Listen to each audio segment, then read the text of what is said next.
Welcome everyone to the Gears of War Judgment World Premiere Live event. I'm Larry Herb, Xbox Live's Major Nelson, with Xbox Live's Tina Summerford. That's right, we are live, and Gears of War Judgment was announced nearly a year ago at E3 2012. We were there.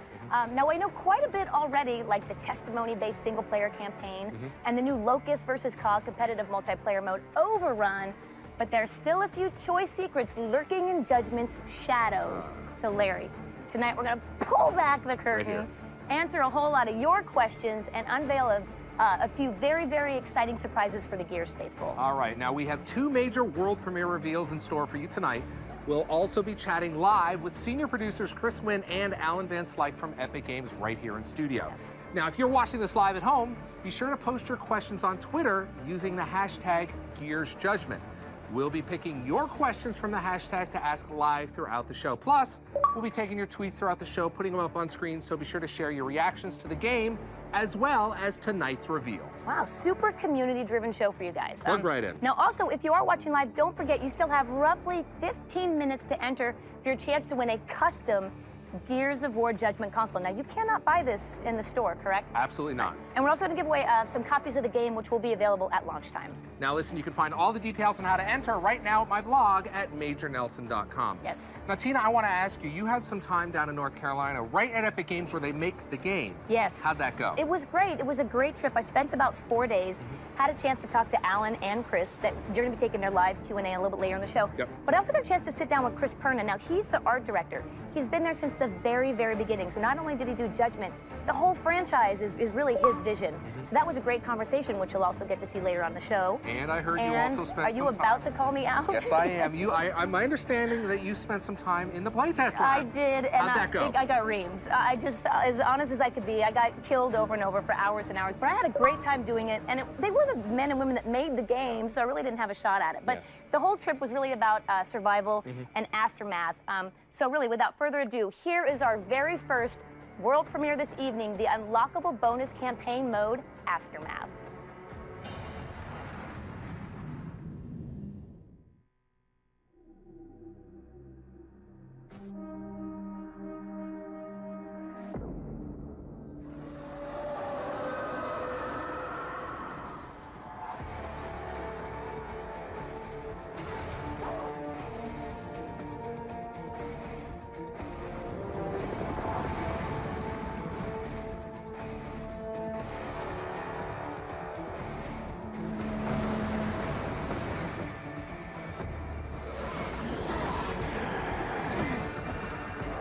The easiest way to describe what the Aftermath campaign is, in the context of Gears of War 3, near the end of the game, Marcus and Dom go off in one direction toward Azura, and they send Baird and Cole off to find some supplies.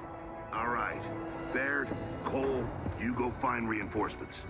We need transport, weapons, and anyone who can fight.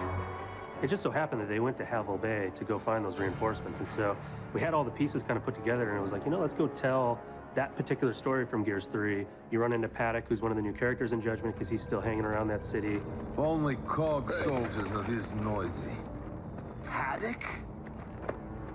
That sidearm can go back where you found it. I think it's really neat to see Paddock inserted into this point in the timeline of the Gears story.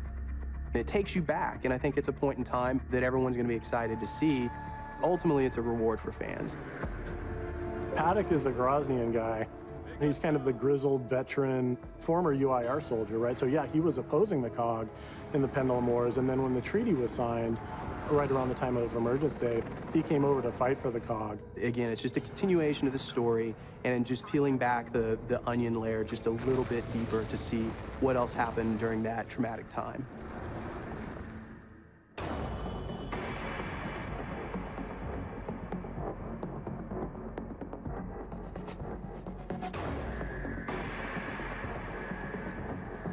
We built Aftermath in as an unlock. And so to unlock it, you earn stars. When you play through the main Judgment campaign, you're scored every section that you play through. We have a series of 3 stars that you can earn. You earn those stars by getting ribbons, headshots and executions and those kinds of things. Also just by playing through the mission. If you take a declassified mission, that will boost your stars. The declassification system changes the way that you play. It's an optional system that you can choose that'll actually add challenge and make it even more intense than it previously was. It also changes the testimony and changes the way that the story is told. The dust gunk things up pretty good, and the grubs were going in for close kills. Basically,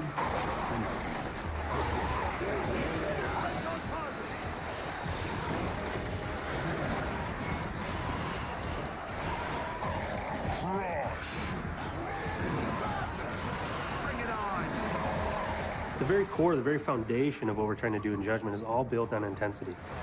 What led up to that is we had a lot of feelings that games get a little bit too easy these days, right? It's more about the experience as opposed to the challenge. To make it more intense, there's some specific things that we did. One of those is the smart spawn system, and so this was a whole thing that we engineered so that when you get into a battle, when you come into an encounter, what you face will be different every single time. You might play through once and get, tickers and maulers as you kind of lay back, and then you play through again and you push forward, and now you have wretches and different enemies flanking you. So lots of intensity happening in this game. Systems like the smart spawn system are really cool for us as designers. I mean, yes, it's a challenge because it forces us to think in a different way. In the past, we could always say, okay, X, Y, Z is going to happen, and then when this ticker explodes, then the door is going to open, and a boomer's going to walk out, and we can script that experience. So it forces us to rethink a lot of the combat scenarios.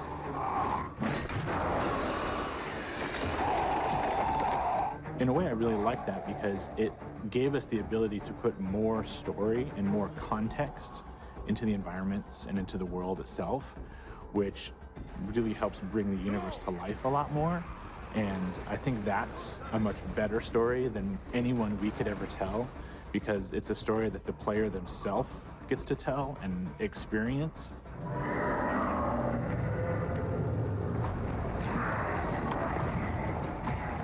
For us, it's a process of evolution. We don't want to just give the same experience over and over again, because that's really an injustice to the fans. And we want to make sure that we're delivering something that's progressing, not just both from a story standpoint, but from a franchise standpoint, but also from a gameplay standpoint.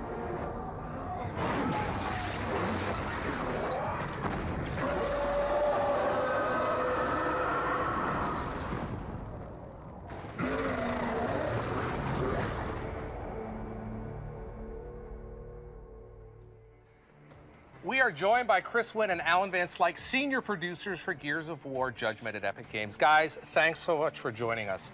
Got to tell you, that looked fantastic. Now, we just saw the world premiere of Aftermath, but let's take a step back. I want you to tell us about the main campaign. Who's Kilo Squad, and what is their mission? Alan, do you want to take that? Yeah, so Kilo Squad, a couple of characters you already know, familiar to the Gears franchise. Barrett and Cole. These are the characters that, the Gears fans said, we want to hear more about these guys, and so let's explore more about them. And then this squad is rounded out with 2 new characters. We have Garen Paddock, who's a former grizzled UIR veteran, been in the trenches, but came over to help the COG fight the Locust after Emergency. And then we have Sophia Hendrick, who's kind of a fresh-faced Onyx Guard cadet graduate, but hasn't seen any battle yet. Any real action? Absolutely. Great. Now we've got some announcements coming up. Chris, tell us about some of the announcements that you guys have made recently. Yeah, it's really exciting these days. When you make a game, you finish it up, you get it in the box and out to stores, and you continue to develop. We release content after the fact, and so we announced just last week we did a deal with Maxim Magazine to be able to bring 2 free maps to our fans. Mm-hmm. And then including in that, we actually adding back execution modes. So this is a fan favorite mode. They really asked for it to come back in Judgment, so we were able to do that, partner with Maxim, and bring that to people pretty early on. And then we also announced the details of our DLC plan. So we're going to add 6 new maps and even 2 new additional modes. And then that's all wrapped up in a season pass, so you can get a discount on the whole thing. So wait a minute, I get my season pass, I get access to all the content, I get a discount, and I get double XP? You do, yeah, you get double XP forever. Right. So as long as you play in those VIP playlists, you're going to get double XP. Right. You also get the content early. You're going to get it before everyone else, which I think is really cool. And then, of course, we added in some skins and characters that you'll get just by being a VIP. There's a lot going on there. All right, we're going to go, what we're going to do right now, the community has just voted on the gameplay they next want to see. We're doing this live. This is live television. We're kind of going by the seat of our pants. What you have chosen on Twitter is domination. So Chris, Alan, let's bring up domination here in the studio. We've got some gameplay here, and I want you to talk us through what we're seeing. Why don't you go ahead and do that? Yeah, domination is a brand new mode we have in multiplayer, and so this is kind of an evolution of King of the Hill. You have 3 rings that are static on the map. These don't move around like they did in King of the Hill. And then your team's goal is to go capture those rings, and while you're holding them, you earn points, which you can see up there in the upper left-hand side of the screen. And the first team to the score threshold will win the match. And so what you have is it's a bit more competitive than what we had in the past. And we have these really close matches when we play tested in the labs back at Epic. You always know, by having those rings static on the map, and you know where ring A is, ring B is, ring C is, you always know where the action is, you always know where the fight is. And I think that's really one of the beautiful aspects of this mode. You always know where to go to get into the battle. Well, I noticed that domination is that, you talked about where to go in the battle, but it's a choke point. Everyone's being brought there, so you're going to get action on the way there, and then once you're there, it's nonstop, right? Yeah, that's right. Yeah, absolutely. And one of the things, that we've added to all of our multiplayer modes is this new vertical nature to the gameplay. So yeah, there's choke points, but it's no longer just a flat plain choke point. Now people can run upstairs, drop down, and flank you and surprise you. And so there's this whole new nature of strategy to the maps by adding this vertical nature to them. Tell me a little bit about, you mentioned play testing earlier. How important is play testing to a mode like this? It's massively important. I mean, you have to get the balance right. And so, particular to domination, when we play test, a lot of it is the location of those rings. Right. Right. We want to make sure that the battle is not only fair between the 2 teams, but they're in the right locations where you set up really good fights. So, for example, this room here, you have 3 entry points. And so when you have one team defending in the middle, you have to kind of make sure you're watching all those entry points. And you've got some pipes you can duck behind. Yeah, as well. you take cover, of course, and find some really good places to kind of bunker down and defend, which is really important. Now, so you mentioned there's 3 rings. How does the gameplay progress in terms of the balance, and do I get one, do I move to the other? Tell me a little bit about that dynamic. Yeah, there's a lot of strategy involved in how you do that. So typically, there's one ring that's kind of near each team's spawn points, and so those are more easily captured, and then there's one that's kind of more in the middle, and then there's a lot more contention for that. So there's a lot of strategy and communication that has to happen to decide how you can essentially hold 2 or more of the 3 at all times so that you're accruing points faster than the other team.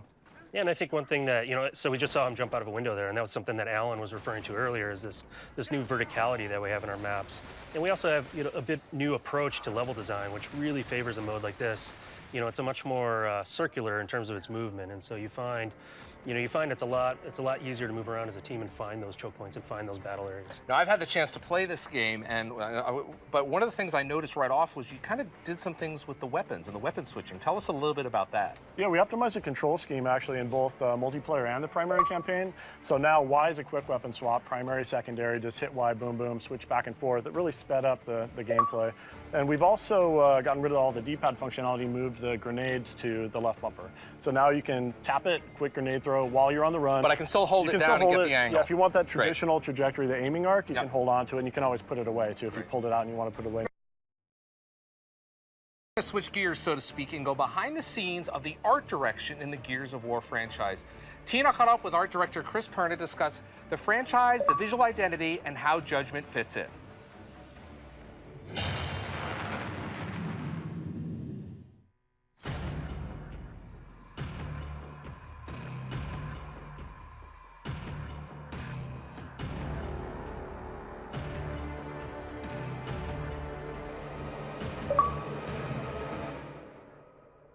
Chris, let's talk a little bit about what we're going to see differently in the art direction from Judgment as we've seen in Gears 1, 2, and 3.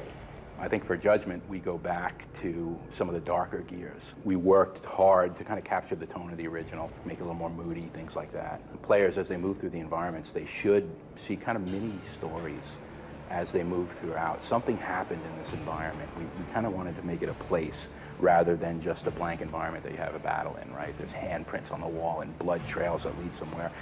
What is this place? What happened here before you got there? Those type of things.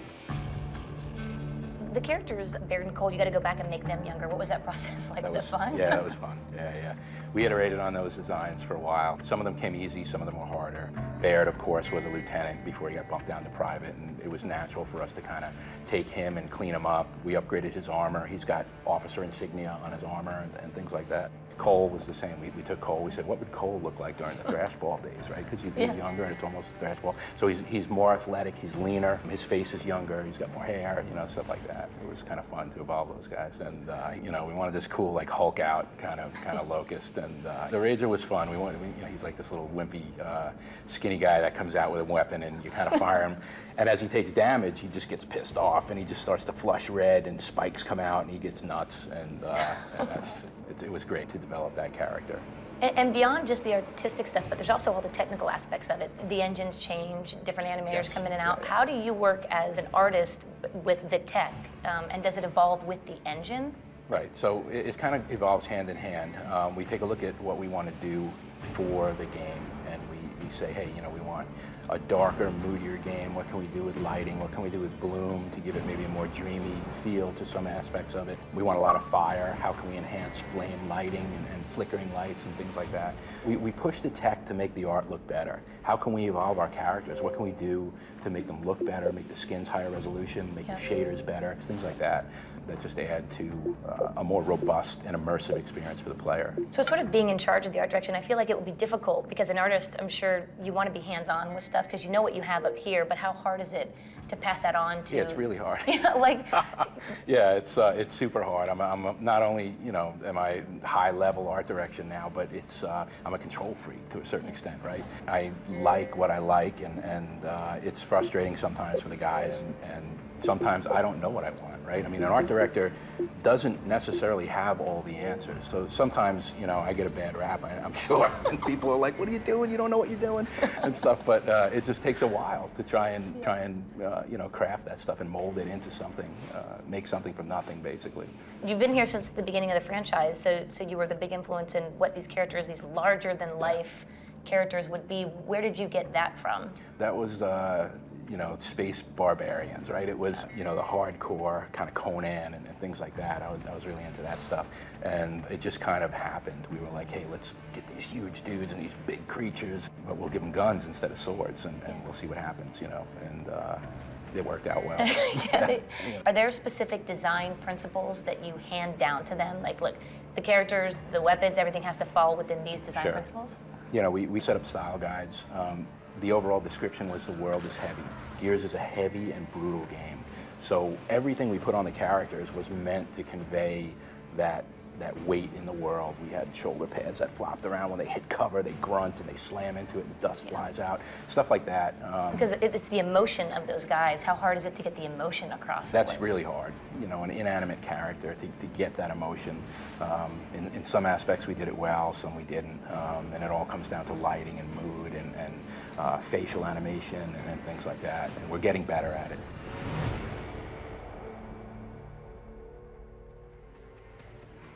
Chris Perna, director of art for the entire Epics, for the entire Gears of War series. Wow, that man has really got his fingerprints all over it. What's it like to work with him? Yeah, he really does have his fingerprints and his influence on the whole series. I was watching the Twitter feed at the bottom of the monitor there as it was going on, and someone said, you know, he's one of the best in the business, and in my opinion, he is the best in the business. I mean, he defines what an art director is, and really creates just a beautiful game. You know, it's really great to work with him and his entire team, and kind of, you know, he sets the bar high and is infectious. And so it's really been a pleasure to work with him. But we also have to call out, you know, PCF. We're going for this new, you know, we've gone back before Gears of War 1 where everything is freshly destroyed and still on fire. So it's a really evolutionary visual ID for the franchise. And so it's, you know, Perna certainly has been instrumental in that, and PCF in collaboration as well. So it's been a lot going on there. You mentioned Twitter. What do you say we go to Twitter now? We're going to turn the show over to you, the community. We've been firing off questions for both on the Gears Judgment hashtag. If you have a question, you just need to use that hashtag. Why don't we bring up the first question right now? We'll get right to it. So with the success of the franchise, did you find it difficult creating a story or a prequel that could hold its own? From 00 Sleven. Guys? I saw this come up while we were in the green room waiting for the show. You know, it really freed us to be able to go do a prequel. So, you know, I wouldn't say it was constraining or tough or difficult. We were really free to kind of go off and really try a lot of new things. And I think that's why Judgment does feel so fresh and does feel so new. We didn't hold ourselves in a box. Right. That maybe, you know, may have been the case with the original trilogy. Great. Let's go on to question number 2. Let's bring that up right now on the screen. And we've got any new type of weapons. I mean, come on. That's what every Gears fan wants to know. Yeah, absolutely. As you'd expect in new Gears of War product, lots of new characters, lots of new enemies, and lots of new weapons as well. So we have a couple of accuracy-based weapons, some of which the Locusts have commandeered and modified to be their own. We have former UIR weapons, like the Bushka, which fires grenades, and we have a new stim gas and spotting grenades as well. So lots new to be had in the weapons department. A lot of different stuff going on there. All right, next question. Let's bring that up on Twitter. Make sure you use the hashtag Gears Judgment. Is there any new multiplayer modes for Gears Judgment? Yeah, we have Overrun mode is the most exciting new mode that we've added. It's a 5-on-5 attack defend class-based multiplayer mode, just super fun, way exciting. We just talked about Domination, that's brand new. Free-for-all mode, another brand new mode that we brought into Gears. It's just sort of deathmatch, everyone on their own. Yep. So a ton of new stuff in the multiplayer. All right, we've got time for one more question. We'll be taking them later on in the show, but right now let's turn it back over under the Gears Judgment hashtag. This question is, let's go ahead and bring that up here. Live TV, you never know what's going to happen. It's coming, I can feel it. All right, here it is. Why did you choose to have loadout systems for multiplayer? Great question. It is a good question. Yeah, I think it's all about flexibility. I mean, giving players, this is another big, one of the recurring themes of this project is cramming as much in as we could that the community desired. And this is certainly one of the things that immediately fell out of that we prototyped in early pre-production and knew was compelling is, this wider variety of choices by offering a loadout system. Great, well, there you go. Thanks everyone for your questions. Keep them coming using the hashtag Gears Judgment on Twitter. We'll ask more community questions, your questions, later on in the show. Now, but for now, the live audience has selected, let's take a look here, Dynamic Defense to showcase next. And following that will be our final world premiere unveil of Survival Mode. So let's bring up Dynamic Defense right here in the studio for the folks at home. What are we seeing here? Here's the gameplay. Why don't you guys describe what we're taking a look at? Yeah, so one of the big fan favorites from previous Gears of War titles was this idea of a defense scenario. And so what we've done is no longer, yes, part of the campaign you're charging through and conquering, but part of the campaign also, the Locusts are banging on the doors and they're encroaching upon you, and it's up for you to defend yourself. So we've added, as you can see, they're placing these new gameplay mechanic, which is a placeable sentry, and we have a couple of different types of sentries that have different ammunition types. And so it's up to you to defend your position within the map, and as the Locusts are coming upon you, to actually place the sentry, repair it, feed it as you need to, and ultimately survive so that you can continue. You're gonna end up having to defend against multiple waves of Locusts. They're gonna kind of attack you in these waves, and you're gonna get a little break. You're gonna have time to kind of reset your defenses, think about your strategy in between those different waves, which really adds a nice element of strategy to it. So this is kind of a tower defense type thing in the campaign where you stop down and kind of have to defend this. One thing that I noticed here is that, as a player, you can pretty much set down the turrets anywhere. How does that affect the spawning system and the gameplay? Yeah, that plays really well into our new dynamic spawn system, where if you push the sentries forward, the spawn system, it might react to you and spawn different types of enemies and flank you. And if you stay back and try to hunker down, they might come at you with a full frontal assault. So lots of variation and lots of strategy to be had with this new gameplay mechanic. I want to talk a little bit about the turrets that we're seeing us lay down here. What are the different types of turrets we have? Well, first of all, you'll notice you have to manage them. They run out of ammo. Yeah, so you need to go up and reload them. Yeah, you have to defend them because the Locusts will try to destroy them. But you have a couple of different types. So you have a Nasher type, which is a shotgun type of a sentry, so it's going to blast a little bit of a wider radius. And then you have the assault rifle sentry, which has a longer range. It'll give a good string of bullets on those enemies, but it'll run out of ammo a little bit quicker as well. There you go. That's dynamic defense. All right, now we get to the answer of the most asked answer and question for the Gears of War Judgment, and I got to ask this: what did you guys do to my Horde mode? What the hell happened? Survival is the answer, and we're going to have to take a look at this right now.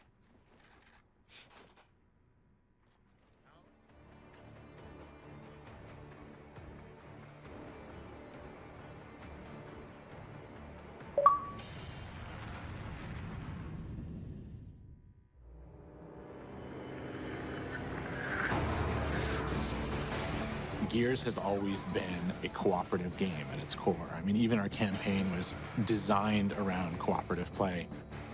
The #1 question I get is Horde mode coming back? I get that every single day on Twitter, so I couldn't wait to actually talk about Survival.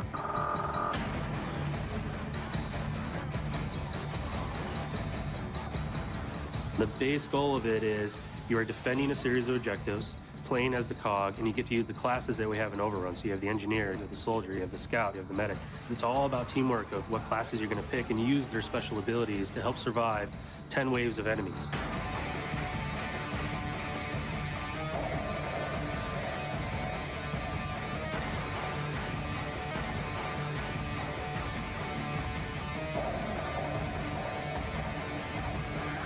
It shares the same kind of like gameplay mechanics as Overrun. And so there's 3 objectives, a primary, a secondary, and the third one being the generator, right, or the main objective. The battlefield is single directional, so you start defending the first one, and then when that falls, you fall back to the second one, and when that falls, you fall back to the final generator.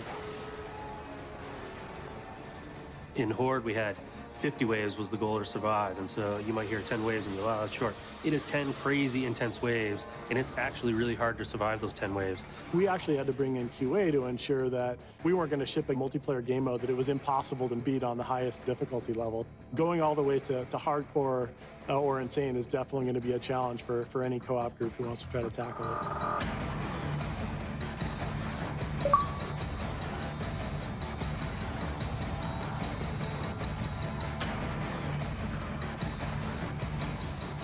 I think the key abilities that you're going to see, if they're used well, give you a big, big advantage. If you have an engineer who's repairing a fence and the locust forces are incoming, there's no way he's going to be able to repair that fence. And so you've got this moment where all of the classes are doing their thing, and it's all to protect the one engineer who is staying alive and not slowing down and not reloading and doing all this to save that one barrier that's protecting your objective. It's different every time. You know, it's going to be a different experience every single time using the smart spawn system. As you're changing and trying to figure out the best way to beat it, the game is changing on you, and so you're constantly having to adapt and figure out, oh man, we thought this was going to work, but now that it's different because, you know, we're facing different enemies. How are we gonna team up and actually beat it this time? There's a lot of just little ways that they can work together and complement each other that make that so much more valuable than, hey, everybody just runs into their Lancer and shoots stuff. The 10 waves, the 3 objectives, it all kind of worked out to be kind of that magic sweet spot where the intensity level was just right, the length of experience was just right, the number of people involved was just right, and it just turns into this great experience. Survival mode, that looked great. I got to talk to you about this, though. There's class-based going on here. Tell us about that. Yeah, you know, one of the things that makes it so interesting and so compelling is that you do have this class-based system. And so it really becomes about how are we going to team up? So how are you going to spread those classes around the team and really work together to use those unique abilities that each class has in order to try to survive those 10 waves that the locusts are launching at you. And that really is where the mode really gets interesting. You know, it kind of borrows that stuff from Overrun. It just adds that deep strategy, you know, that Gears hasn't had before. And by introducing those classes, we've introduced a lot of strategy in there as well. Tell me about some of your favorite memories as you guys were playtesting this. Oh, lots of good memories, especially when you're playtesting against QA, because those guys are ridiculous. But you know, testing just different strategies, I think, are some of the most, you know, the fondest memories we have of, hey, let's load up on engineers and let's see what we can do to just keep the fortifications repaired and maybe have a medic or two to heal us, or hey, let's go in with the heavy guys and, you know, left and right, center. You know, it's all about how you're combining your classes and how you're defending the different routes, and there's lots of great memories surrounding that. Now, Chris, I'm watching the Twitter feed here in the studio on the Gears Judgment hashtag. There's been some questions about taking the Horde mode of 50 and then dropping it down to 10 for survival mode. Tell us about that. Yeah, sure. You know, so Horde was really about a marathon. Right. And one of the big themes for us in Judgment is around intensity, around making your palms sweat, about making your knuckles turn white because you're squeezing that controller. And so when we really focused in on survival, we really wanted to bring that intensity into the mode as well. And so you get, you know, it might last about an hour, maybe a little bit more, maybe a little bit less, depending on how well you do, but it is a crazy hour. I mean, you're just constantly, you really are squeezing that controller. You know, are we gonna make it, are we gonna make it? There's two guys left, we're almost done. And just that intensity, that sort of, you know, what you kind of get nervous in your belly, right? Sure. That kind of butterflies in your stomach that don't happen in a lot of other modes. And that's something we really wanted to bring, and I think that's why you see, you know, the mode tuned the way it was, because that's what we were going after. Let's get back to the questions on Twitter using the Gears Judgment hashtag. We've seen survival. Now we're going to go to the questions. Let's bring up the first question right here in the studio. Will there be a season pass? It's always a great value. Can't wait to see kill some locust scum. Look forward to it, guys. You kind of talked about that a little bit earlier, but why don't you go ahead and revisit it? Kill the locust scum. I like it. Destroy them. Yeah, so our DLC plans will have 6 maps that we talked about that we'll release, plus 2 new modes. The season pass gives you a discount on that. You know, I don't know the exact points here off the top of my head. But then you also get all that extra stuff that we talked about. You get early access to all the content before anyone else gets it. You get the double XP. Double XP. And playing the VIP playlist all the time, which is awesome. awesome. Yeah. And then you get the skins and the characters that no one else is going to get as well. So our season pass, you know, we really tried to take it to the next level. We really tried to up that value to our fans and try to give them a lot of what they wanted. All right, back to Twitter using the hashtag GearsJudgment. Next question up: will the mature filters, gore, and language be returning? It was a great option to have in Gears. Yeah, they're all in there. Yep, so absolutely they'll be back for you. So that's people who don't really prefer the blood and whatnot. They can kind of dial it back a little bit. Exactly. You know, actually, you know, I kind of use that in multiplayer. I dial it because I can turn it off. That way, it's not on the lens. That's my pro tip. All right, let's go to the next question on Twitter. Gears Judgment. There you go. Is there a good game for new players to join the Gears of War universe? Or do you recommend playing the previous games? Because there's a lot of games. You've got this is now the 4th game. So tell us where you should we start at the beginning or tell us about that? This is a great place to start. So you don't have to worry about, you know, in Gears 1, 2, and 3, like starting in Gears 2, you don't know what happened. You don't have that. This is a standalone story. You don't need the background of what happened in the original trilogy. And then we have all this additional stuff. You know, we talked about Aftermath, which actually takes place during Gears of War 3. It's a slice of what the Gears 3 campaign was like. So you get the Judgment campaign, you unlock Aftermath, and then you get to play a little bit of Gears 3. And then on those initial shipments of the game, we have a code to download Gears of War 1 digitally. And so, yeah, for free. So wait a minute. So when you buy the game, you're going to get basically Gears of 1 free to download. Yeah, that's right. And so you get Judgment, you get 1, you get a slice of 3, you get like that whole, you know, stretch of what we've done in the franchise, which I think is awesome. Lots of Gears. All right, back to Twitter. Hashtag Gears Judgment. Fire them our way. We will try to answer them. In your opinion, is Gears of War Judgment more difficult than the previous games? No, I wouldn't say it's more difficult. It's definitely, there's definitely a sense of urgency and intensity that you haven't seen before in a Gears of War title. I mean, going back before Gears of War 1 to when the Locust invasion is fresh and new and that people are still trying to react to it, brings a sense of intensity and urgency that you haven't seen before. I do think it's more strategic as well, you know, just based on the smart spawn system and having to look to see how you're going to get through there. You know, you do have to be a little bit more strategic than maybe you were in the past. All right, let's go to another question on Twitter. Let's bring this one up. Is there going to be an awesome girl character to play? Green Fairy LV. Let's see. Green Fairy would like. Let's I'm guessing. yes. Sophia Hendrick is a brand new character. She's a young rookie in the COG military. She's part of Kilo Squad, and so she makes an appearance in the game. One of my favorites is Alex Brand, who's a comic book character. And if you go pre-order the game at the Microsoft store, you get her as part of that incentive. And so, 2 really cool female characters right there. And of course, we have Anya returning as an incentive as well. So there you go. All right, now we still have one more gameplay showcase to highlight. So this time we're going to take a look at the declassified missions. Guys, let's bring that up on the studio in here in studio for folks at home. Tell us about the declassified missions and what that means. Yeah, so declassification system is a completely new system specific to the primary campaign of Gears of War Judgment. It's an optional system. So what you saw was that Crimson Omen on the wall indicating it's available to you, and there's 40 plus of these available to you throughout the campaign. Throughout the primary campaign. Okay. And these declassifications do 3 things. One is they change the rule set. So what you're seeing right here is that reduced visibility and the enemies are meleeing you. They are rushing right in on because this player's opted into it. The second thing that it does is it increases challenge, and so you see the star system on the top left where it's counting up your kind of performance. Well, if you opt into the declassification system, it gives you a star multiplier, so you earn more stars, which in turn means you get a whole bunch of additional content. You unlock additional content that way. And the last thing that it really does is it changes the way that the story is told. And the idea that you know, Kilo Squad is being judged through a tribunal, well, the declassification system will change the story. If you don't opt into it, you'll just hear the normal testimony. But if you opt into it, you're going to hear a change in the testimony, a change in the VO about, hey, this is what really happened during that period. And you mentioned something interesting there is that Barrett's giving his testimony, and you're actually playing that out as the story progresses, right? Exactly. As you play through and as you're giving your testimony, you get to play as the different characters giving their testimony. So you're going to hear the judge say, hey, we asked you to do this thing, and you went off, but it went horribly wrong. Recount to me exactly what you did and why. Now, I want to get back to the declassified missions here. Tell us about some of the different variables. We're seeing, obviously, there's a fog here, kind of like we have in the studio, and some short-range weapons. But what are some of the other variables that players are going to encounter in the game? Yeah, you'll see these environmental effects like fog or smoke. Some of them limit the weapons that you have available to you that you have to use to get through the mission. We have time-based ones, so having to get through it in a certain amount of time. We might throw a different set of enemies at you, like an additional set of a certain type of enemy. They really do change the game quite a bit. And what's great, like Alan said, they're optional. You can try it with it, and then with our system, we have a really easy way to go back and just replay a chapter. So maybe you can go try it without it. Maybe you thought you just want to see how it goes without it. Now, you guys have played them all. I want to ask you each one. What's your favorites, Alan? The timer-based ones are a lot of fun because there's already this sense of intensity and urgency, and it's just amplified. Right. When you know that the smart spawn system is trying to adjust to you, and now you have a timer restriction on top of that, it's really intense. All right, there you go. What about you, Chris? Yeah, actually the one we're watching is one of my favorites. You get this dusty room, and it's really hard to see. And so it changes the way you play the game, especially the way I play the game. I tend to be a little bit more further back, and I like to shoot the guys.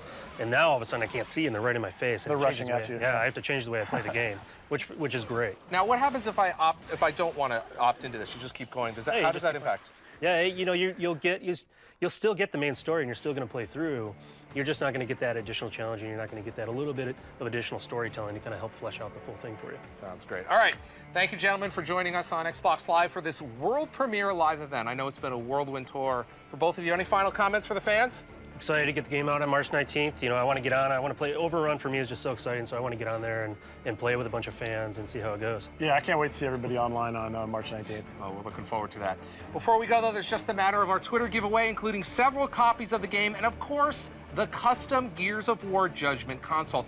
This console isn't being sold at any store, and there are only a handful of these in existence. You guys know that, right? We're not even getting one. Now, the selected winners have been finalized. Congratulations to Twitter HawkPride88, Michael Trapani, and thank you everyone else. Keep your eyes out for a direct message on Twitter to see if you won a copy of the game.